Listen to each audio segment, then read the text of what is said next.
¿Quién se anima? Padre Santo, te damos gracias por estos momentos que nos regalas para compartir este estudio. Te bendecimos y te damos gracias por la vida de Santa Catalina en este día, Santa Catalina. Te damos gracias por todos los que llevan este nombre y también por todo lo que nos vas a regalar en esta tarde. Te presentamos a nuestro hermano José Luis para que tú lo potencies en tu amor, en tu gracia, y a nosotros para que nos abras corazón, entendimiento para captar todo lo que tú nos quieres regalar en esta tarde. Padre nuestro que estás en el cielo, santificado sea tu nombre. Venga a nosotros tu reino. Hágase tu voluntad en la tierra como en el cielo. Danos hoy nuestro pan de cada día, perdona nuestras ofensas, Como como también también nosotros perdonamos a los que nos ofenden. no nos dejes caer en la tentación y líbranos del mal. En nombre del Padre, del Hijo y del Espíritu Santo. Amén. Sor Catalina, felicidades. Y todas las que se llaman Catalina. Vea, justo ahí está. En esta memoria, Santa Catalina de Siena. Dios le pague, hermano. A las hermanas dominicas igual. Bendecido día. Bueno, vamos. ¿Qué tal les ha ido esta semana con la lectura del texto? Así brevemente. ¿Alguien que quiera compartir? Muy interesante. Tiene partes de su vida muy iluminativas, muy creativas y se ve la gracia de Dios en su vida, que él se dejaba también manejar, y trae muchas enseñanzas para nuestra vida contemplativa, el cómo aprovechar todo lo que nos rodea y tener a Dios en todos lados, darlo a manifestar también su creación, su omnipotencia, en lo que este hermano también se gozaba mucho en él, se dejaba también alumbrar, iluminar, y eso dice mucho de la vida contemplativa, que ahora tenemos esa misión tan hermosa y tan grande. Ujú. Muy bien, hermana Marister, muchísimas gracias. Bueno, en la tutoría que tuvimos la semana anterior fue bastante interesante. De hecho, no sé, habrán visto la grabación. La temática de Judas, que fue muy interesante y muy esclarecedora. ¿Y por qué la importancia? ¿Por qué Judas Iscariote asoma en el escrito de San Brendano de Clonfert? Bueno, ahí ya la pregunta, ¿no? Y ahí se empezó a desarrollar un poco la reflexión teológica, que bueno, enriqueció, hizo pensar, reflexionó, y bueno, toparse con temáticas de esta naturaleza, pues es muy importante, ¿no? No solamente quedarnos a nivel espiritual, sino también profundizar un poco a nivel teológico, ¿no? Bueno, vamos a empezar esta semana con la unidad 5. Vamos a compartir pantalla. Esperen un ratico.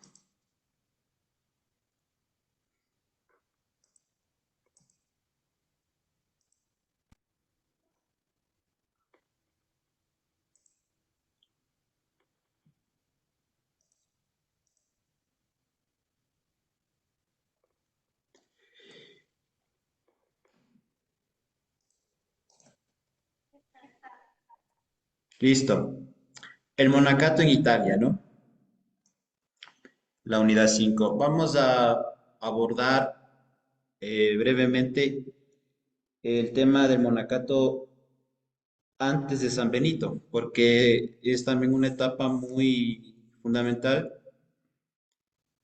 para comprender ya posteriormente la importancia de San Benito en la historia del monacato occidental, ¿no? No solamente como, digamos, el padre de los monjes benedictinos, ¿no? Y de todas las familias que de ellas se derivan, sino como padre del monacato o patriarca del monacato occidental, ¿sí? Entonces, es importante también conocer esta figura. Pero como les digo, veamos brevemente algo sobre la vida monástica en Italia antes de San Benito.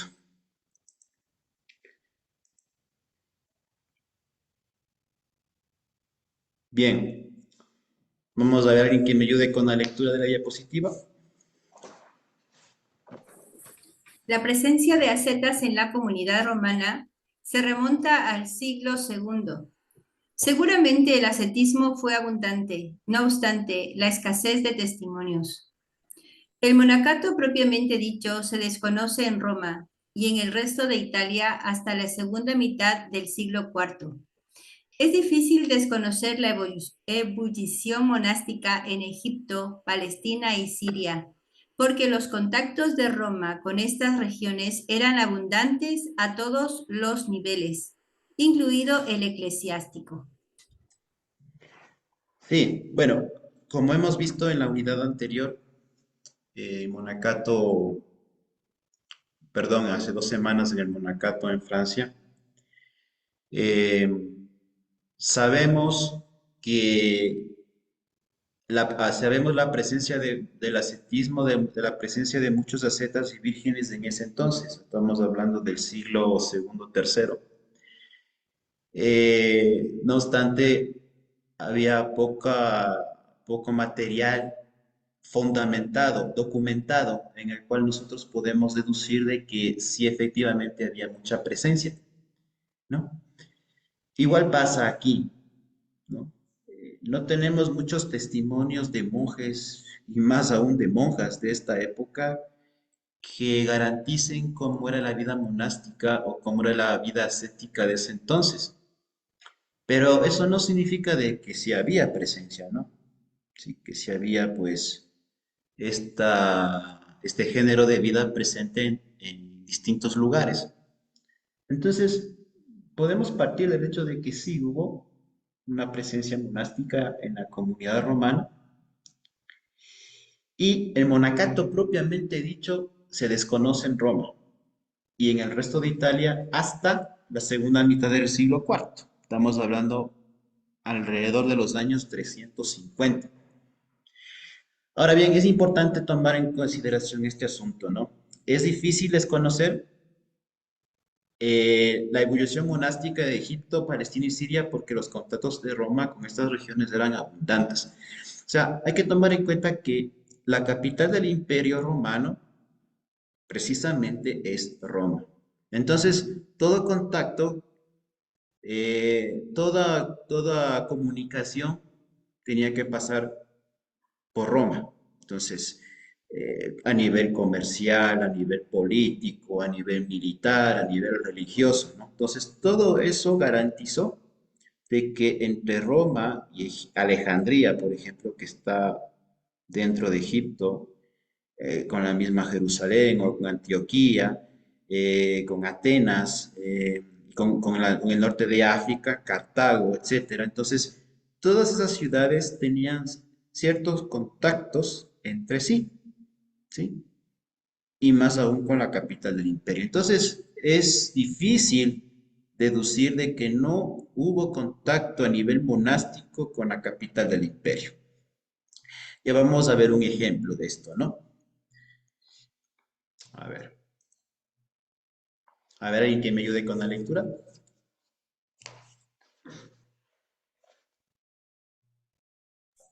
Atanasio de Alejandría vino a Roma acompañado de dos monjes, Isidoro y Amonio, discípulos de San Antonio. Causaron una profunda impresión en la comunidad cristiana, sobre todo en los ambientes de la aristocracia femenina. Sin embargo, en Roma no hay vida monástica hasta la segunda mitad del siglo IV. La noble romana Marcela, al quedar viuda, abrazó la vida monástica con gran escándalo por parte de la aristocracia romana, según afirma San Jerónimo. El hecho indica que ninguna mujer de la nobleza se atrevía a tomar aquel nombre que se tenía entonces por ignominioso. ¿Entonces puede compartir? Sí, Ya le comparto, espera un ratico. Algo pasó aquí.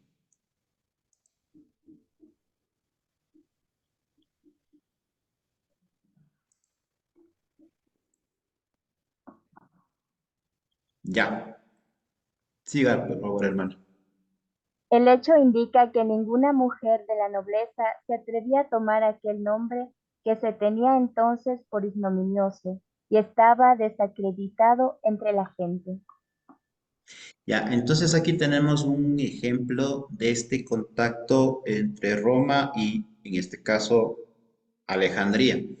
Y estamos refiriendo a San Atanasio de Alejandría, ¿no?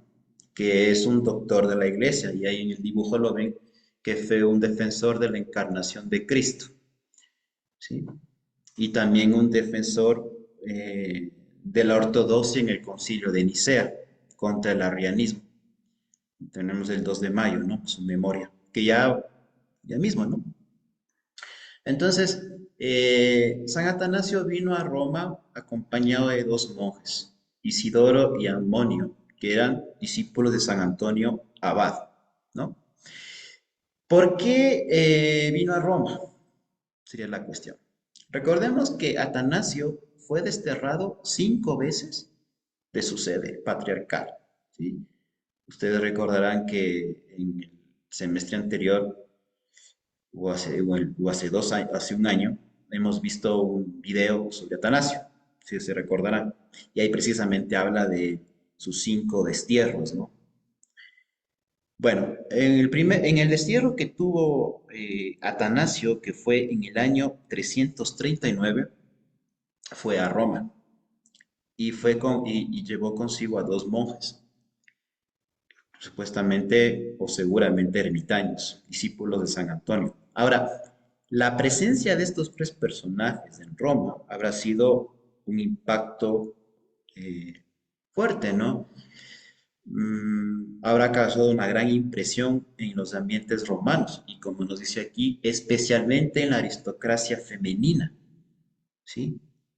Recordemos que cuando estaba Atanasio no existía o no se tiene conocimiento de una presencia monástica en Roma. Entonces, claro, por eso es que el hecho de que su presencia generó un impacto, seguramente para Roma era algo nuevo, algo novedoso, este género de vida, ¿no? Ahora, ¿quiénes son los primeros seguidores o los que empezaron con toda esta aventura monástica? Ahí podemos ver la noble romana Marcela. También se la conoce como Marcela del Aventino, ¿no? Esta noble Marcela se quedó viuda y luego abrazó la vida monástica, ¿no? Con gran escándalo, dice. O sea, parece que no fue tan fácil la opción. Y sobre todo porque ella era parte de un mundo aristocrático romano bastante preponderante, según como nos afirma San Jerónimo. Ahora, este hecho también nos indica, como lo dice ahí, que o sea, fue escandaloso más que todo porque era una mujer. Bueno, si era un hombre, digamos que no meritaba tal importancia, pero en el caso de una mujer era más llamativo, ¿sí? Y considerado como algo ignominioso y estaba desacreditado entre la gente. Entonces, imaginémonos en ese ambiente cómo habrá sido para Marcela y compañeras esta opción. No. Y más aún de la aristocracia. ¿Sí? Sigamos. A ver. A A partir del año partir del año 350, 350, Tranquilas. crece el ascetismo entre las mujeres en la comunidad romana debido a quizá al crecimiento e influjo del monacato egipcio. En efecto, la vida de San Antonio, escrita por San Atanasio, fue traducida inmediatamente al latín por un autor anónimo. Luego los escritos de Evagrio Póntico, traducidos por Rufino de Aquileia. Ellos fueron el alimento espiritual de los ascetas romanos. Entonces aquí nos encontramos con la cuestión de que la noble Marcela no fue ya la única que se entregó a este género de vida. sino que ya se le juntaron muchas mujeres. Y no estamos hablando de monjas, ¿no? Estamos hablando de vírgenes, en algunos casos de viudas y otras de vírgenes, ¿no? Todo ello, pues, gracias, se podría decir, al creciente influjo del monacato egipcio. Es decir, como que Egipto entró a Roma y gracias a Egipto se pudo fomentar este género de vida. Y para ello, pues, se valió de unas obras que son parte de la literatura monástica clásica, ¿no? De ese entonces. Uno de ellos tenemos la vida de San Antonio Abad, que fue escrita precisamente por el obispo Atanasio, por el patriarca Atanasio de Alejandría. Ahora, claro, para alcanzar a esta gente, se tuvo que traducir al latín. La lengua original era el copto, ¿sí? Entonces se tradujo al latín. No se sabe quién lo hizo, pero sí se tiene conocimiento de quién tradujo las obras de Bagrio Póntico. Recordemos que Bagrio Póntico era un monje natural del Ponto, ¿sí? De lo que es la actual Armenia, se desplazó al Asia Menor, concretamente en Constantinopla.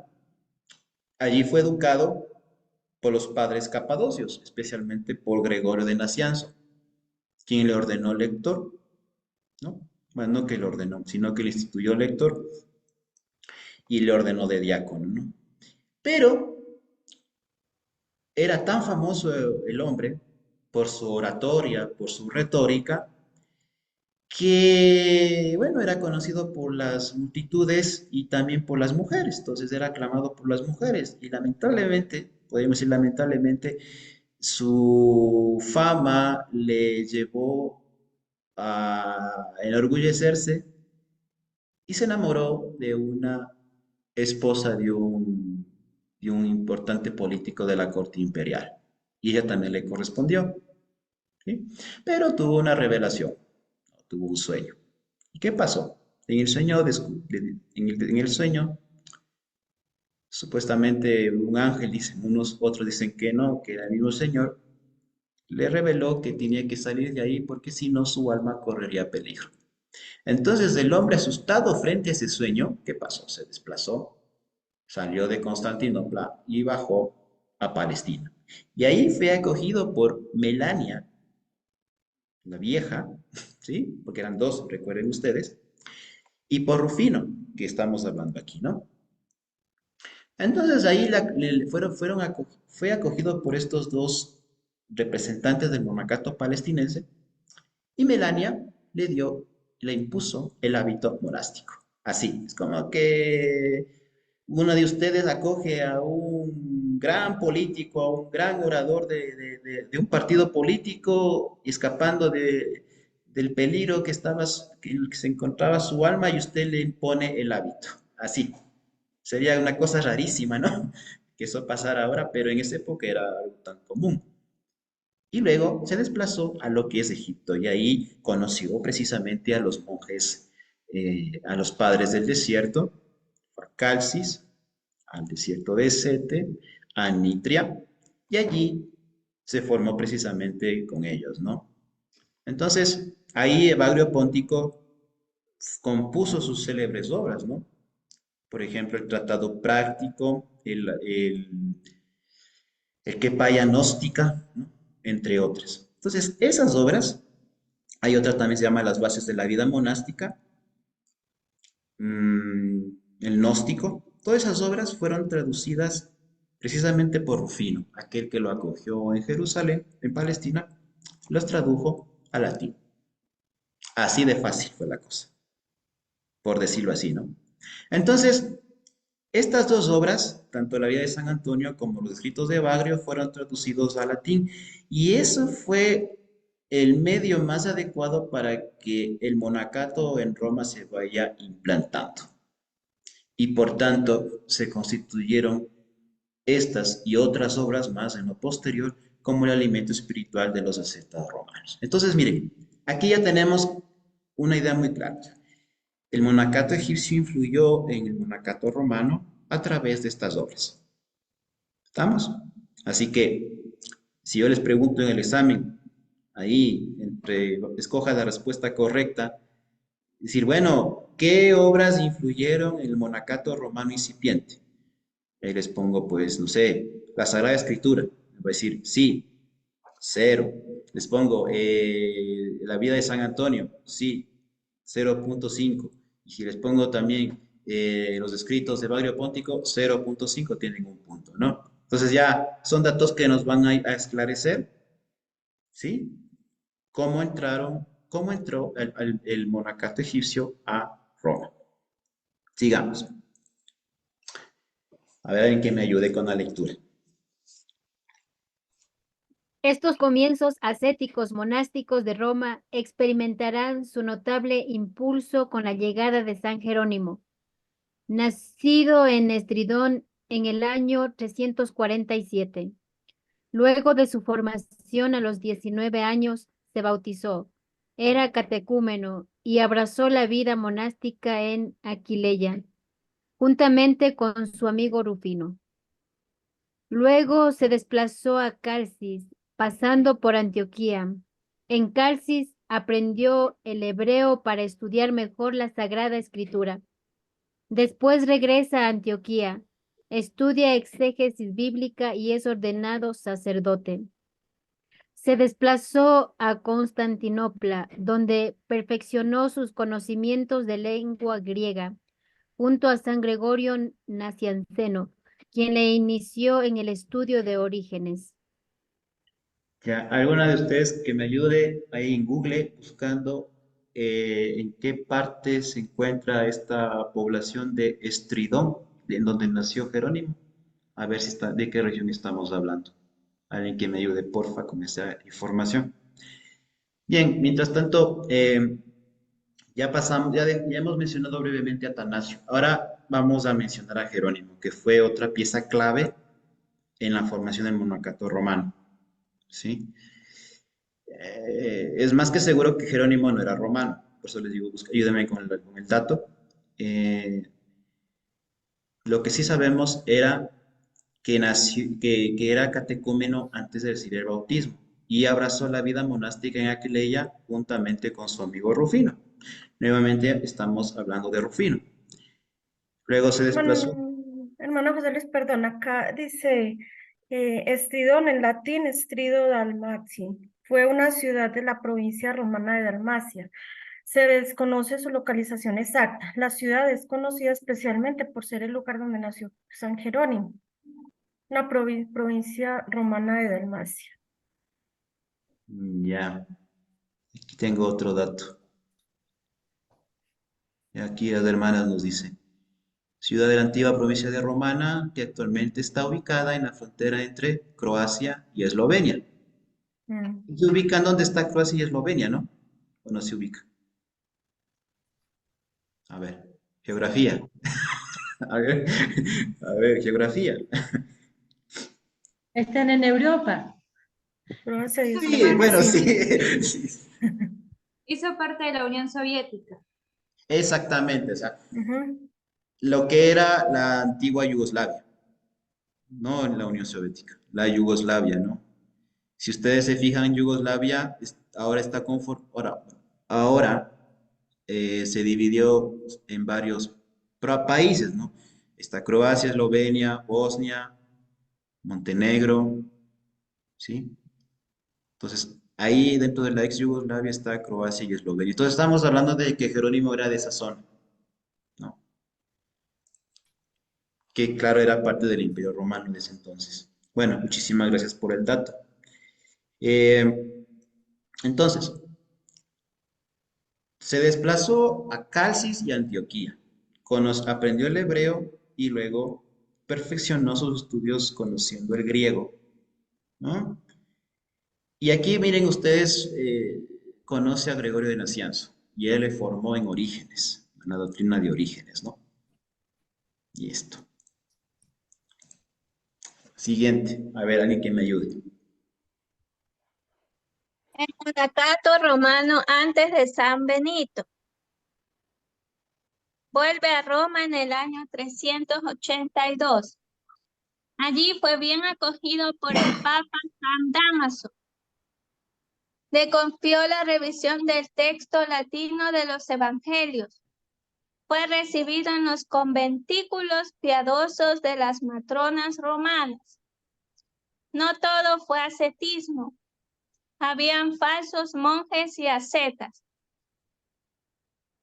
Huye de los varones que vieres por ahí cargados de cadenas, con cabelleras de mujeres, barba de chivos, manto negro y pies descalzos para soportar el frío. Todo eso son invenciones del diablo. Son gente que se mete por las casas de los nobles. Engañan a las mujerzuelas, cargadas de pecados, que están siempre aprendiendo y no llegan nunca al conocimiento de la verdad. Fingen tristeza y con furtivas comidas nocturnas hacen como que prolongan los ayunos. Epístola 22-28. Ya, fíjese usted, este es un cuadro fuerte que nos presenta Jerónimo con respecto a aquellos falsos monjes y ascetas. Como ustedes ven, pues no tenía pelos en la lengua para decir las cosas, ¿no? Por eso es que era un hombre que se metió en problemas también, ¿no? Tuvo bastantes dificultades, ¿no? Sobre todo con el clero de Roma. De tal manera que luego tuvo que dejar Roma precisamente porque tuvo muchos enemigos. ¿Y por qué? Porque no tenía pelos en la lengua para decir las cosas. Entonces, él va a Roma y fue acogido por el Papa San Dámaso, ¿no? Y su misión era la revisión del texto latino de los evangelios. Y fue recibido en los conventículos piadosos de las matronas romanas, ¿sí? Y claro, aquí dice que no todo fue de las mil maravillas, ¿no? No todo fue felicidad, que también se encontró dificultades. Y ahí tenemos un extracto de una carta en donde nos muestra la actitud de él frente a esta gente que fingía ser asceta o que fingía tener una vida de perfección, ¿no? Entonces, es un poquito para que nos demos cuenta el contexto, ¿no? Cómo eran aquellos que fingían o se vanagloriaban por ser monjes y ascetas. Y Jerónimo se daba cuenta y les daba duro, ¿no? Les atacaba fuerte, ¿no? Y esto es importante también destacar, ¿no? Es decir, al final de la epístola dice, a ver si me deja, repito, esta parte de acá, ¿no?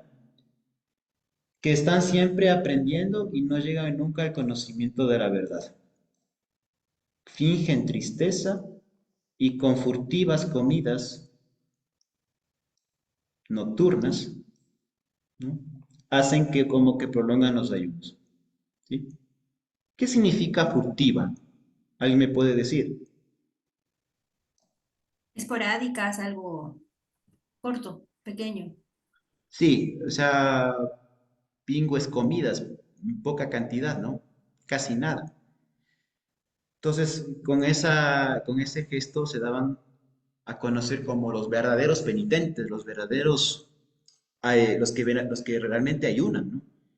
Entonces, pero a la final lo hacían para demostrar, ¿no? Para que se les tomen en cuenta y para que les conozcan. Entonces, a esto es lo que ataca Jerónimo, a esta forma de mostrar, a esta forma sí,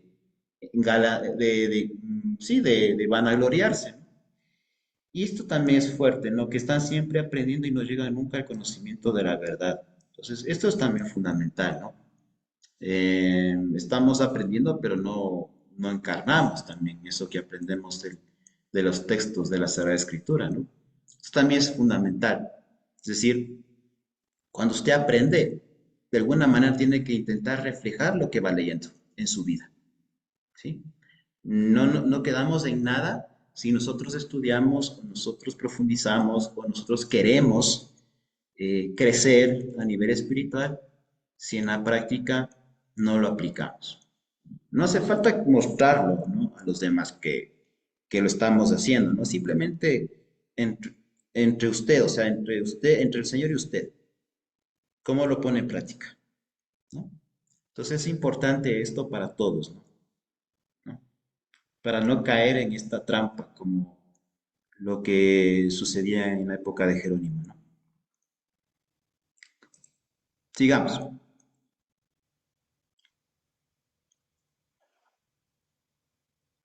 Alguien que me ayude. Al morir su protector San Dámaso, Jerónimo abandonó la ciudad porque el nuevo papa Ciricio no era muy adicto a las nuevas corrientes del ascetismo monástico y además no veía con buenos ojos a aquel monje, que era Jerónimo y que duramente criticaba los comportamientos mundanos del clero romano. Estos no tienen más preocupación que sus vestidos, andar bien perfumados y llevar zapatos justos, que no les baile el pie dentro de la piel demasiado floja. Los cabellos van ensortijados por el rastro del salamistro o rizador. Los dedos echan rayos de los anillos, y porque la calle un tanto húmeda no moje las suelas, apenas si pisan el suelo con la punta de los zapatos. Cuando vieres a gentes semejantes, tenlos antes por novios que clérigos. Ya, aquí vemos, en primer lugar, la actitud del Papa Ciricio, ¿no? Era renuente a estas nuevas formas de vida y por lo tanto veía con cierta sospecha a Jerónimo, ¿no? ¿Por qué? Porque precisamente Jerónimo criticaba a su clero. Ya ahí tenemos el extracto de una epístola, ¿no?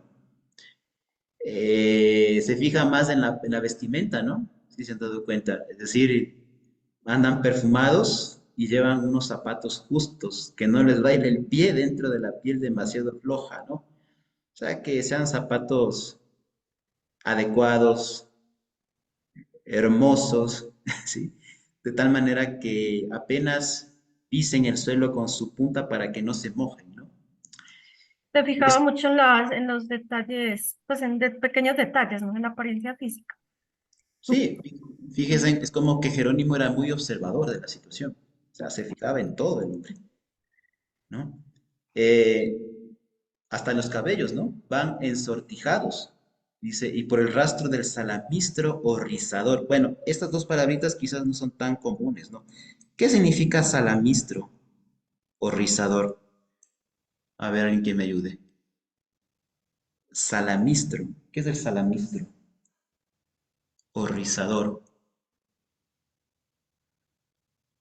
O de qué, con otra palabra, ¿cómo le podemos llamar a esto, ¿no? Tomando en cuenta el contexto de la carta. Y se van ensortijados por el rastro de él. ¿Qué será? Pues para nosotros hoy sería como el secador del cabello, sí, algo así. Ya, bueno, ustedes que son Que se mujeres deben usa. saber. A ver, claro. Ustedes antes de entrar al monasterio, ¿con qué se sujetaban la cabellera? A ver, ¿cómo lo llaman? Salamistro es una palabra italiana, dice, que Ya, significa presuntuoso o algo así. ya. ¿Qué más? Bueno, acá encontré que dice el rizador consta de sensores avanzados únicos que mantienen el calor constante en el cabello, lo cual te permite darle su forma preferida, dejándolo siempre fijo, pues a como uno pues lo quiere tener, entonces lo fijan. Como los rulos. Eso, algo así. Ya. O sea, fíjese usted un poco esto, ¿no? Que nos ayuda a entender el contexto. Es decir, los cabellos de los clérigos van ensortijados con este tipo de elementos, ¿no?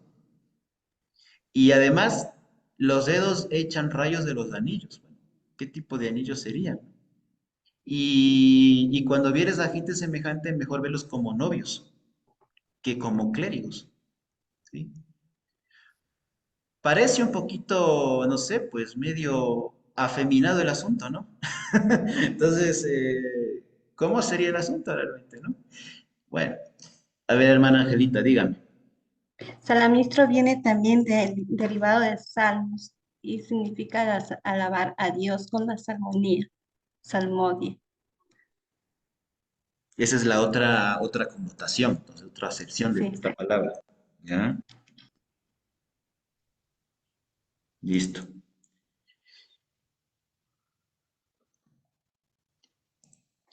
Ya, entonces, bueno, esta es un poquito la imagen que nos da Jerónimo con respecto al clero romano.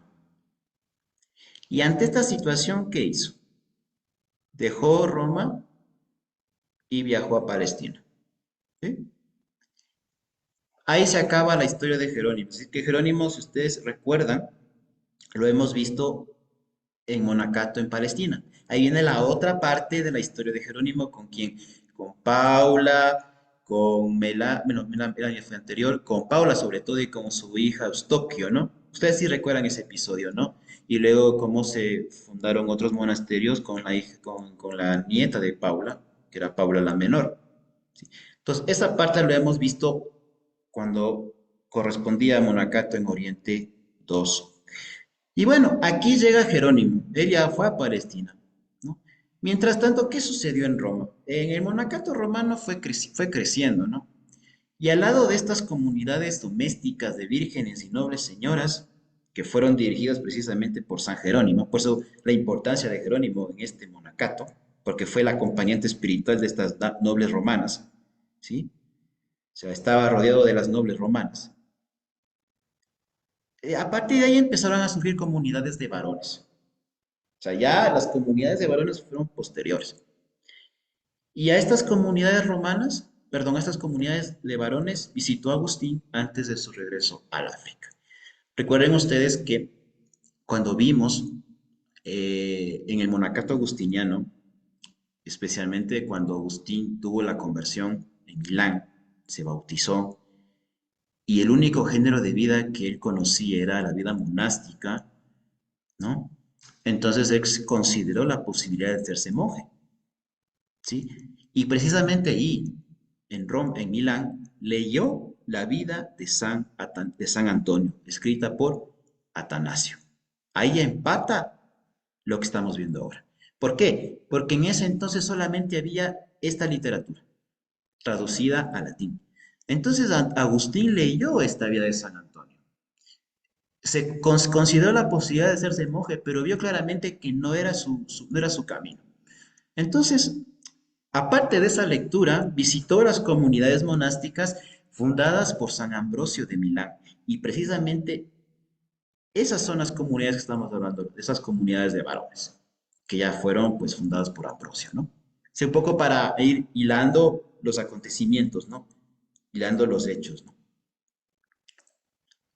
Sigamos. A ver, alguien que me ayude con la lectura.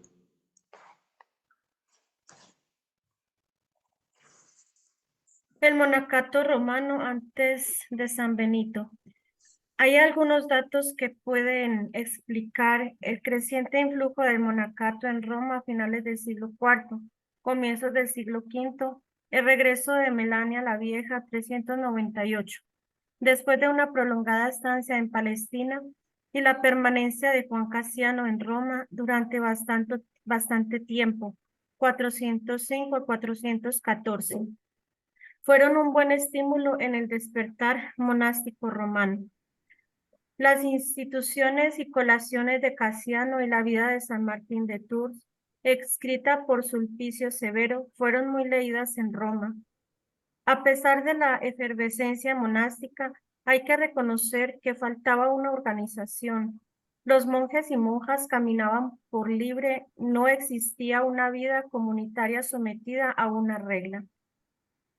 Ya. Entonces aquí ya aparecen otros acontecimientos, ¿no? El regreso de Melania la Vieja en el 398, luego de una prolongada estancia en Palestina, y la permanencia de Casiano también en esta ciudad, fueron detonantes para acrecentar el despertar monástico romano. Y ahí ya aparecen otros escritos, otras obras que ya fueron leídas en Roma. Recuerden ustedes, ahí hace poco hemos visto brevemente las instituciones cenobíticas y las colaciones de Casiano. ¿Sí se acuerdan, no? Entonces, estas obras también fueron leídas en Roma. Y también la vida de San Martín de Tours, escrita por Sulpicio Severo. ¿Sí? ¿Ustedes sí se recuerdan tanto las instituciones y colaciones como la vía de San Martín de Tours, ¿de qué monacato estábamos hablando? ¿Sí se acuerdan?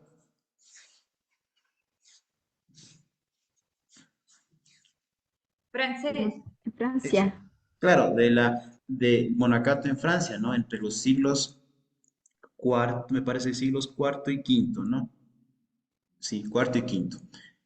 Entonces, estas obras del monacato francés también estaban presentes en el monacato romano, ¿sí?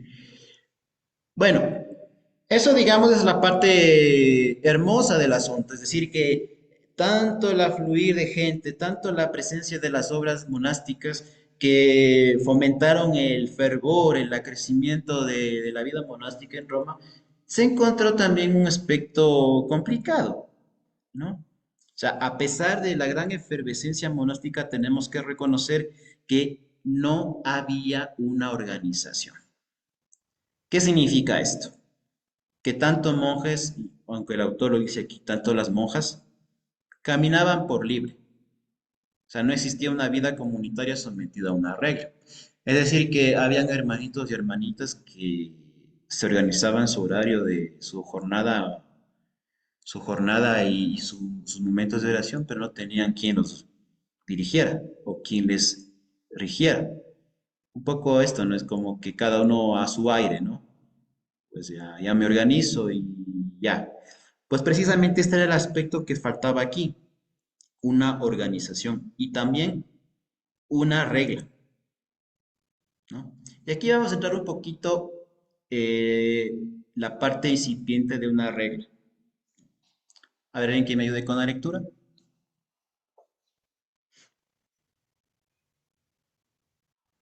El monacato romano antes de San Benito. Según el Liber Pontificalis, Inocencio I, 401 al 407, dio una organización bien precisa a los monjes de Roma. Son los mismos papas quienes fundan algunos monasterios junto a las basílicas más importantes. Por ejemplo, el Papa Sixto III, 432 al 440, junto a la Basílica de San Sebastián. El mismo Pontificalis atestigua la fundación por San León Magno, 440 al 461, del monasterio de los santos Juan y Pablo, junto a la Basílica de San Pedro, y el mismo Papa fundó otro monasterio dedicado a San Lorenzo, junto a su basílica en el Campo Verano. Ya, entonces las primeras, digamos así, reglas, aunque no se puede decir reglas, pero sí una incipiente organización, se debe a liber pontificalis, ¿no? Los libros pontificales, ¿no? De ahí pues viene precisamente sus autores, que son los papas, ¿no? Ya tenemos ejemplos de Inocencio I, que ya dio una organización bien precisa a los monjes de Roma. Y estos papas, dato muy importante, por cierto, son los que fundan monasterios, pero monasterios que se encuentran junto a las basílicas. Es decir, este es el aspecto, ¿no? Junto a una basílica está un monasterio. Lo mismo hace Papa Sixto III y el Papa San León Magno, ¿no? O sea, ahora hay que ver por qué fundaron monasterios junto a sus basílicas, ¿no? Ese es otro aspecto fundamental, ¿no?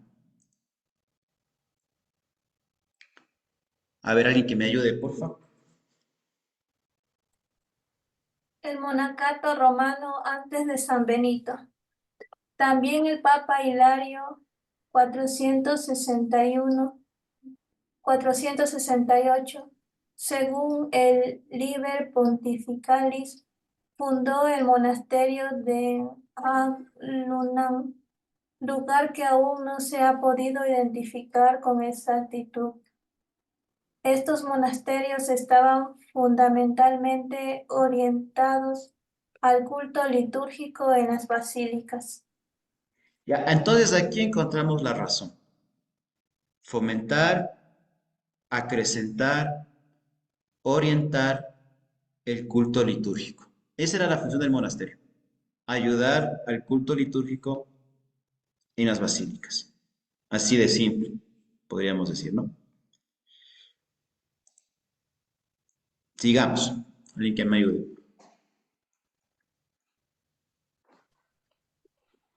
Como no hubo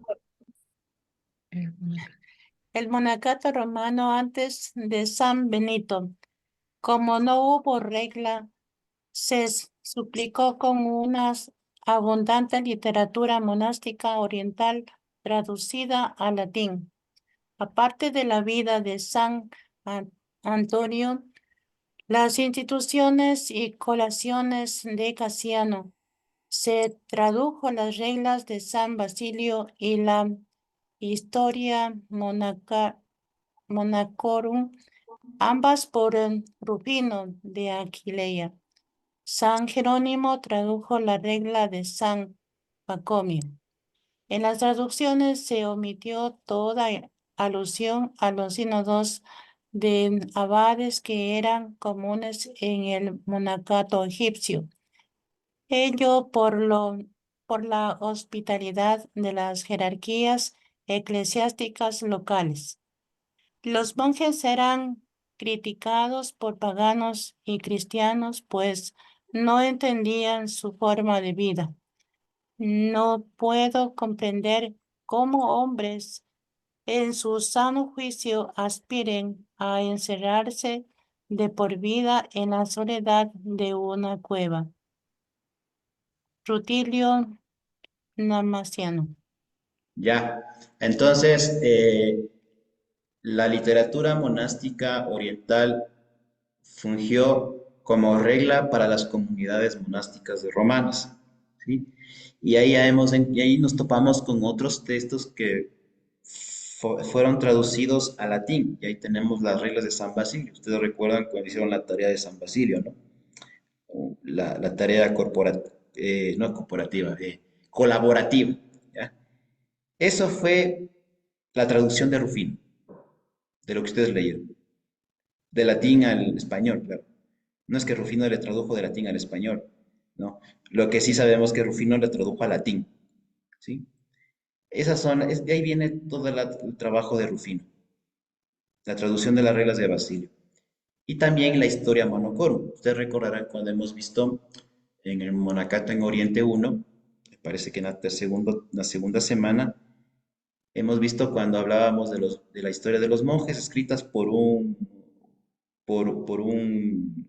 monje precisamente, que era Paladio, ¿sí?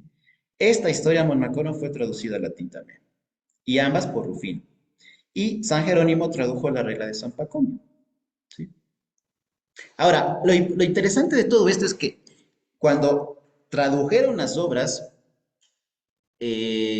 Rufino y Jerónimo, se dieron cuenta de que habían ciertos elementos que no convenían aplicarlos en el monacato romano, ¿sí? Así, por ejemplo, el tema de los sínodos de los abades, o sea, de las reuniones de los abades, ¿no? Las reuniones para la sinaxis, las reuniones para algún problema que surgía en las comunidades, etcétera.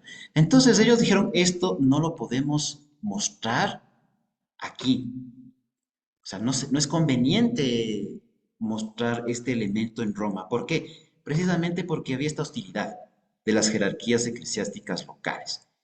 Es decir, que si ellos mostraban este elemento, la consecuencia hubiera sido grave, ¿no? Para ese entonces. Es decir, que les obligaban a los obispos a reunirse con los abades, con los superiores, para discutir estos problemas. Y los obispos eran los primeros que no querían saber nada de esto porque veían a este fenómeno monástico como algo extraño, algo fuera de lo común, como algo que no encaja en su mentalidad. Y ahí precisamente abajo vemos un claro ejemplo, ¿no? Rutilio Namaciano, que él decía, estos hombres con un sano juicio, ¿cómo es posible que aspiren a encerrarse en una cueva o en una cárcel o en un lugar entre cuatro paredes? Entonces, esto nos muestra en el fondo que había estos problemas entre monjes y obispos, o sea, entre el clero y los monjes. No se lograba empatar, o sea, no había sintonía entre dos formas de vida que aparentemente eran incompatibles, ¿no? ¿Sí? Entonces, esto un poco para que nos ayude a entender el contexto de ese entonces, ¿no? Y ahí precisamente vamos a entrar al tema de los obispos y el monacato urbano, que ya se fue aligerando el drama, ya se fue encauzando el problema ya con personajes que ya fueron apareciendo y que fueron precisamente hijos de su época, ¿no? Y ahí tenemos pues algunos ejemplos. Pero bueno, esto, si ustedes están despiertas, que a una le veo que está bostezando aquí, justamente en pantalla veo una que está bostezando aquí, justamente pues me amerita decir que vamos a tomarnos un receso de 15 minutos para que se tome un café, vayan a lavarse la cara, vayan a descansar un poquito y así pues ya a las 3:40, 3:45 mejor, volvemos para continuar con el tema de los obispos y el monacato urbano. ¿Sí? ¿Hasta aquí alguna pregunta, algún comentario al respecto?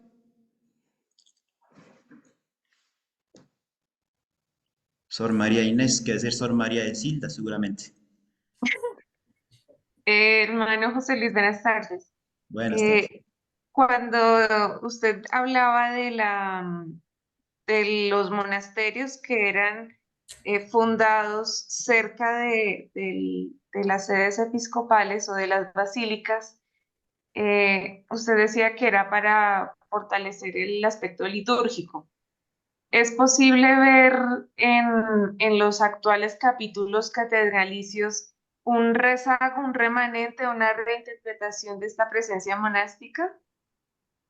Claro, claro, eso ya es posterior, ¿no? Por ejemplo, los canónigos regulares, ¿sí? Que siguieron la regla de San Agustín, que siguen la regla de San Agustín. Los premostratenses también, ¿sí? Recordemos que la regla de Agustín, como conoció estos monasterios, precisamente fundados por Ambrosio, y que estaban junto a sus basílicas, entonces él de alguna manera tomó este ejemplo y lo pasó al África, ¿sí? Por eso es que Agustín tenía una vida comunitaria, una vida sinodética con monjes clérigos junto a su basílica.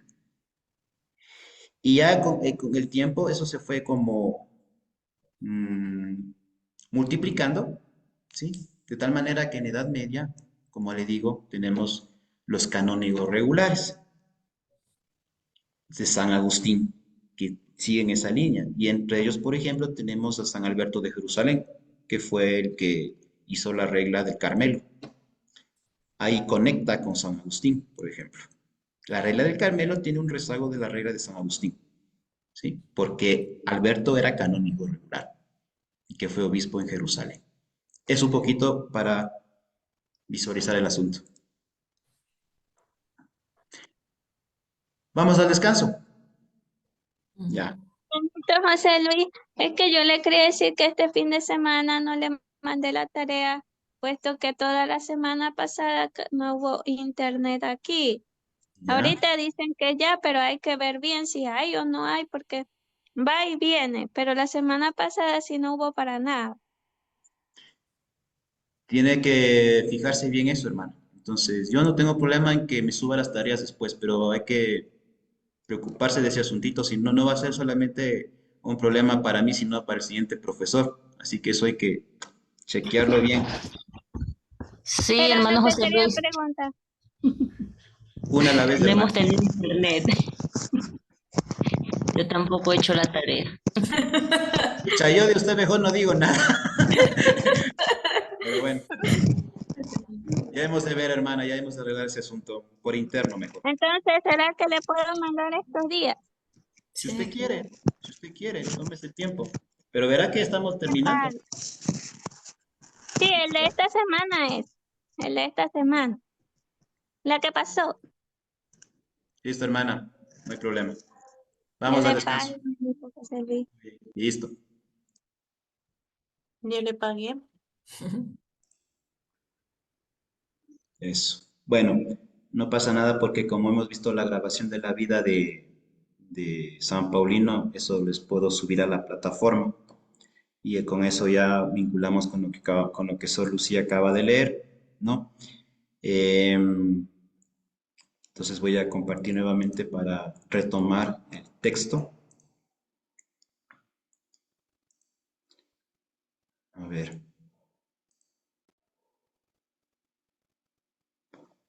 Sí, bueno, recordando brevemente lo que dijo Sor Lucía, ¿no? Las influencias de San Paulino de Nola, perdón, las influencias que tuvo San Paulino de Nola, ¿no? De ciertos personajes, como vemos aquí, ¿no? Martín de Tours, ¿sí? Ambrosio, cuando regresaba a Francia, Agustín, a quien probablemente conoció en Milán, también con San Jerónimo, quien le pide que le instruya en la vida monástica, el cual le responde con una carta que constituye un pequeño tratado ascético monástico. Bueno, esta carta seguramente estará en la correspondencia o en el epistolario de San Jerónimo. Voy a ver si lo encuentro y si aparece, le subo a la plataforma para la que deseo, para el que desee un poquito indagar, ¿no? En qué consiste este tratado ascético monástico. Bueno, ya hemos mencionado brevemente sobre las basílicas de Nola, una de ellas pues dedicada para monasterio. Y aquí el dato fundamental, o sea, se trataba en realidad de un monasterio doble. Cuando hablamos de monasterios dobles, estamos refiriéndonos a la misma estructura, ¿no? No dos monasterios juntos, sino la misma estructura en donde vivían en una sección monjes y en otra sección monjas. Por eso dice, aunque en sectores diferentes. Eso da a entender de que existía una clausura, una pared o una delimitación entre monjes y monjes, ¿no?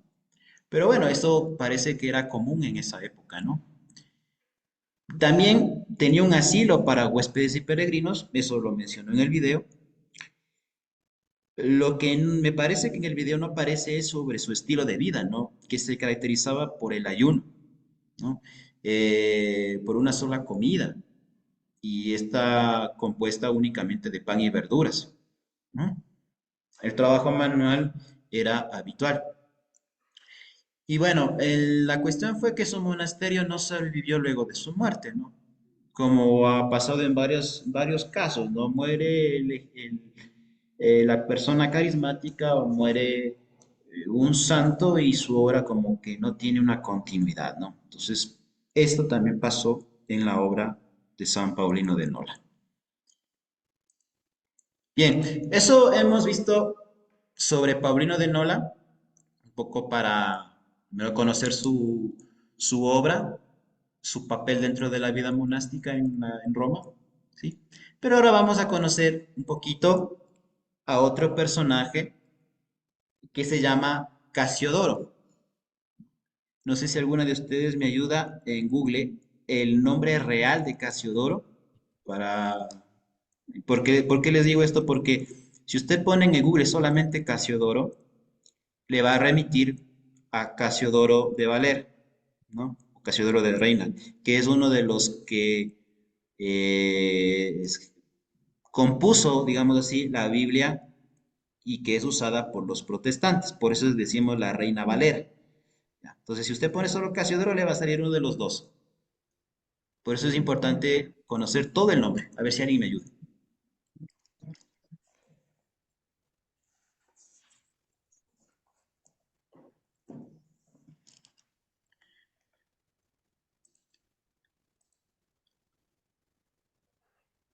¿Me encontraron? Aquí yo tengo algún dato, pero no sé si sea correcto. Dice en latín Magnus Aurelius Cassiodorus Senator. Fue un político, escritor latino, fundador del monasterio de Vivarium. Ajá.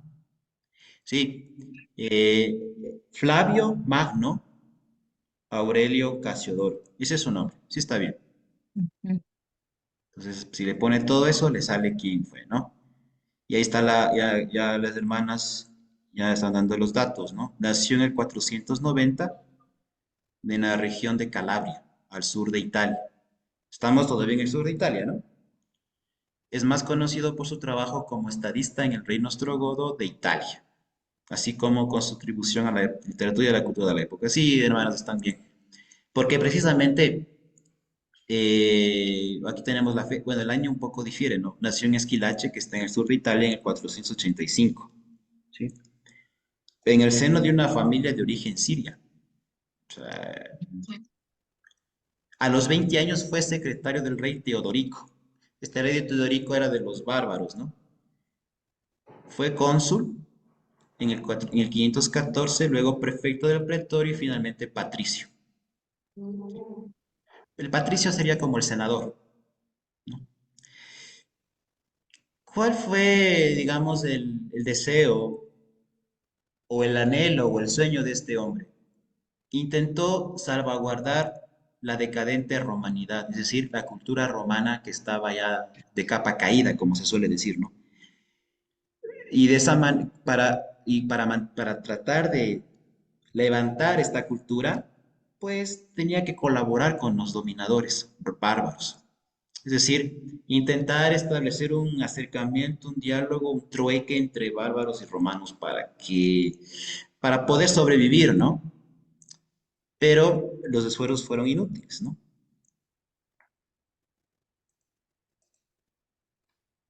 ¿Alguien que me ayude con la lectura?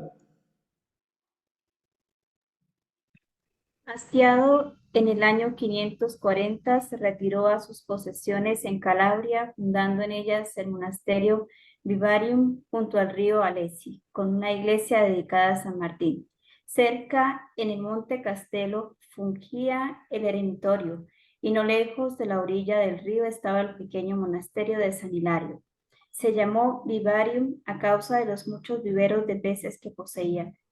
Estaba en un emplazamiento frondoso y ameno. Fue célebre por su actividad intelectual que se basaba sobre una peculiar ratio studiorum. Su finalidad de su método de estudios era la conciliación entre la cultura sagrada y la cultura profana. Ya, entonces aquí ya nos encontramos en el término vivario, ¿sí? El vivario, ¿qué significa el vivario? A ver, si captaron cuál es el concepto de vivario. Dice viveros. Sí. Viveros. Viveros, ¿qué es un vivero? Un lugar donde... ¿Ah? Ahí se quedaron. Como una lagunita de peces. Ya, esa es una acepción. ¿Cuál sería otra? De plantas. Exactamente. Lugar de Entonces, plantas. lugar de plantas. Por eso es que Eso. en el común Donde se escuchamos. crían las plantas. Exacto, por eso es que cuando decimos vamos al vivero a comprar plantas, ¿por qué? Porque es el lugar donde están las plantas, precisamente, ¿no? O los que van a ser árboles, ¿no? Pero también aquí se lo considera como lugar de peces, ¿no? Por eso es el vivario. Entonces, en este vivario, imagínense ustedes que había de todo, ¿no? Un paraíso, digámoslo así, pequeño paraíso, ¿no? Y ahí, precisamente, ese lugar era una de las posesiones de Casiodoro. Y ahí estableció su vida monástica. Pero era una vida monástica en donde se conciliaba tanto la vida manual, trabajo manual, como la vida intelectual. Y por eso cuando hablamos de ratio studiorum, nos estamos refiriendo a a unas normas, a un plan de estudios. Y esos estudios estaban conformados tanto por cultura sagrada, por ejemplo, la Sagrada Escritura, ¿no? Como la cultura profana. Y cuando hablamos de cultura profana, ¿a qué nos estamos refiriendo? Les pregunto a ustedes. A ver, ¿qué es la cultura profana? La de los protestantes, puede ser. La que no es católica. La que no es religiosa. ¿Sí? ¿Ya? Y decimos que no es religiosa, entonces, ¿qué campos entran ahí en esa cultura profana? Por ejemplo, la filosofía, los griegos, ¿sí? Y bueno, podría ser también las matemáticas, todo lo que era el trivium, el quadrivium, ¿sí? De ese entonces. Sí, Podría ser eso también la cultura profana. claro, la filosofía, por ejemplo. Recordemos la filosofía griega, la filosofía latina, ¿no? La filosofía estoica, epicuria, la filosofía cínica, Plotino, aunque Plotino me parece que es un poquito posterior, no estoy seguro. Y también entra lo que es matemáticas, la astronomía.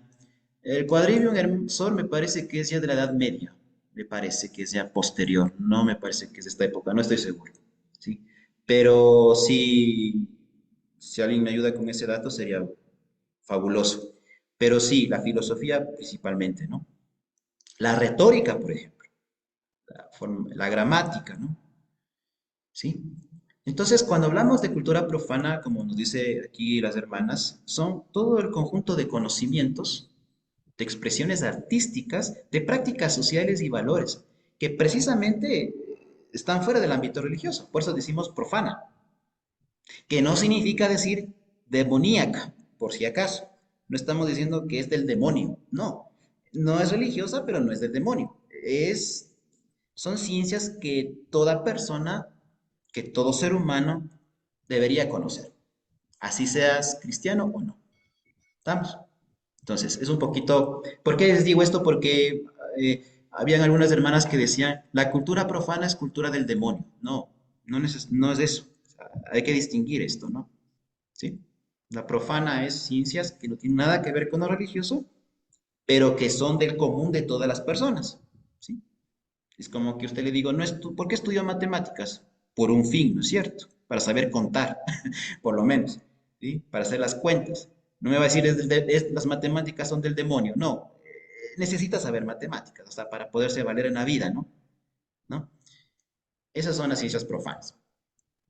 No sé, hermana Angelita, ¿tiene algo que decirme? ¿O algo que... Sí, es el estudio de todas las ciencias profanas, pero también es de aquella cultura que no tiene respeto por lo religioso. Exacto. Sí, esa es la otra vertiente. Es otra vertiente. ¿Sí? Y es como la parte, digamos, en el campo filosófico se da eso, ¿no? La filosofía ayuda para el crecimiento humano, pero llega un momento que rechaza lo religioso. Y la filosofía se considera como la ciencia suprema por debajo de lo religioso. O sea, y hay autores que precisamente aluden al tema de no existe Dios, por ejemplo.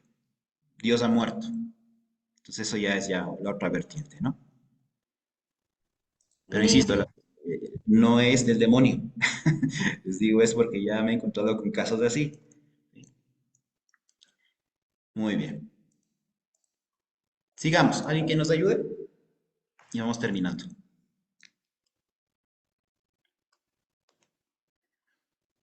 La biblioteca del monasterio poseía abundantes obras que después pasaron a engrosar los anaqueles de otros monasterios, de otras bibliotecas, incluso profanas, porque después de la muerte de Casiodoro, en el año 580, el monasterio tuvo escasa vida a causa de las interferencias del obispo Juan de Esquilache. Apenas 20 años después de la muerte de Casiodoro, el monasterio desapareció. Ya, aquí nos encontramos con el mismo fenómeno de Paulino. Muere y su obra desaparece. Se extinguió, ¿no? A ver, cuando decimos han profanado el templo, han profanado las sagradas hostias, han profanado el sagrario, ¿qué significa? A ver, eso escuchamos Pisotear, como... pisotear. Se mm, trata ante todo de un irrespeto y de como de un uso contrario, ajá, y además vil. ya, No lo han tratado con la dignidad que se merecen, ni le han dado el valor que realmente pues tiene, en este caso, una profanación de eucarística, pues con la divinidad, ¿no? Pues con el respeto, el amor que se debe tener, la reverencia, sino de cualquier manera, como que fuera un objeto más o cualquier otra cosa. ya.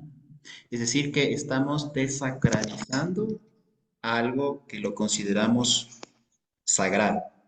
Eso es una profanación, es decir, que está dejando de ser sagrado con la finalidad de ser utilizado para un bien no religioso, en principio, ¿no? Entonces, es como que se está convirtiendo en algo común, ¿no? Digamos así, sin no religioso. Esa es la profanación. Ya, otra cosa es, profanamos las hostias para un culto satánico, por ejemplo. Esa es la consecuencia de. de esa profanación para ese fin. Pero precisamente habrá gente que dice profanó las hostias del sagrario, pero no para ese fin, sino para otra cosa. Pero el hecho es que está sacándole de su sentido. Y cuando hablamos aquí de biblioteca, cultura profana, como les digo, son textos que no son religiosos, pero que no significa que sean demoníacos. Esa sería un poco la diferencia en la que nosotros podemos distinguir, ¿no? La cultura profana y la cultura sagrada, ¿sí?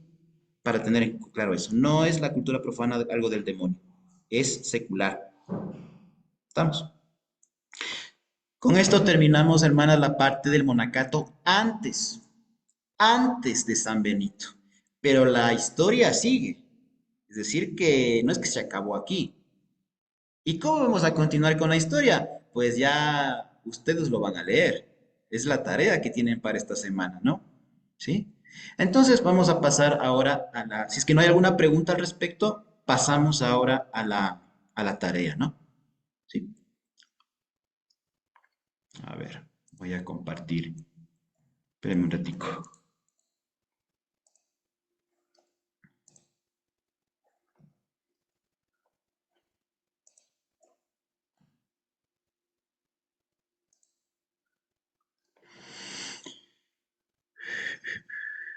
¿Sí está todo claro? ¿Alguna inquietud? ¿Todo bien?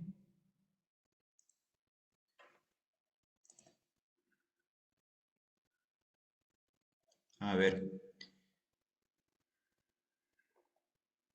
voy a compartir esta.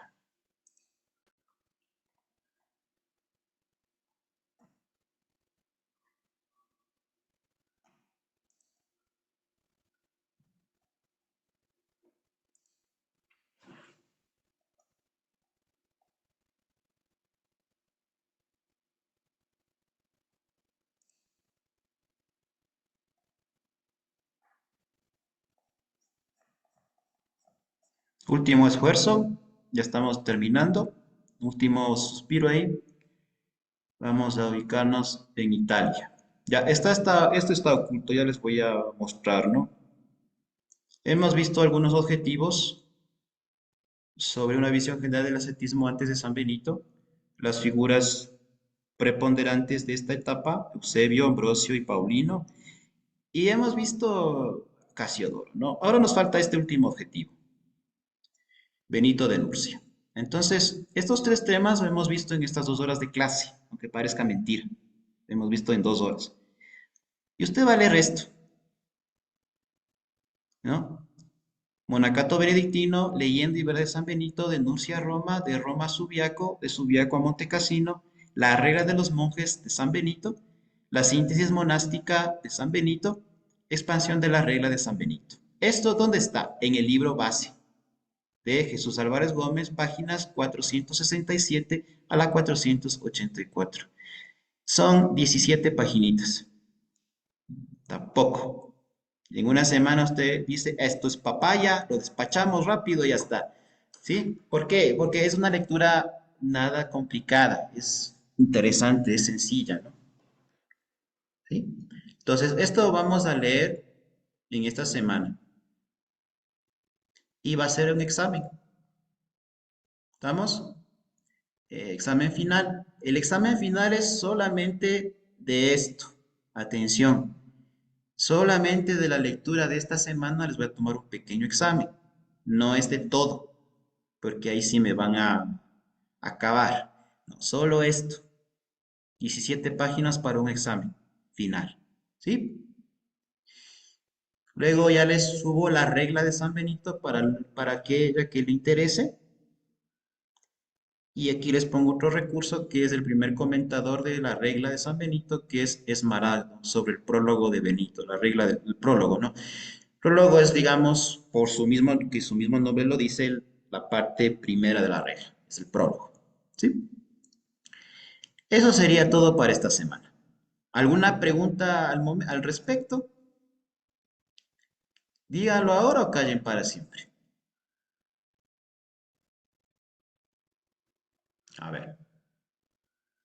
¿Y el examen cuándo sería? Aquí tenemos las fechas de hermana. Sería, abrimos el viernes 3 de mayo a las 6 de la tarde y cerramos el domingo 5 de mayo a las 11 de la noche con 59 minutos. Vamos a ver cuánto, dos intentos, 1 hora, ¿sí? 1 hora. Alguien necesita 1 hora, alguien necesita menos, eso es relativo, ¿no? Si alguien necesita solo 5 minutos, hágalo, pero con tal de que está bien hecho, ¿no? Entonces ya le pongo el rango de horario para que usted se organice en estos 2 Ya. días. ¿Sabes cuántas preguntas? Todavía no sé, porque como usted ve aquí, aún no se han agregado preguntas porque todavía no tengo las preguntas, ¿sí? Pero máximo 10 a 15 no más. Preguntas, entre preguntas sencillas, no voy a poner preguntas que usted coge el Google y les pones. Por ejemplo, decir, ¿dónde nació Benito? Le pone el Google y le pone la fecha, el sitio. No, eso no. Sino otro tipo de preguntas que ya implica que no van a encontrar en el Google. Eso vamos a hacer. ¿Estamos? ¿Alguna pregunta más? ¿Todo claro? El libro base es Monacato Primitivo. No, hermana. Por eso le estoy diciendo aquí. El otro que nos dio Jesús de... Álvarez, de Aquí Álvarez está. Gómez. Exacto. Por eso le digo texto base. Y Sí. está el número de páginas. Es de Jesús Álvarez Gómez, ¿no? Ya, entonces eso sería con respecto a la actividad de esta semana. ¿Alguien tenía alguna cosa que decir?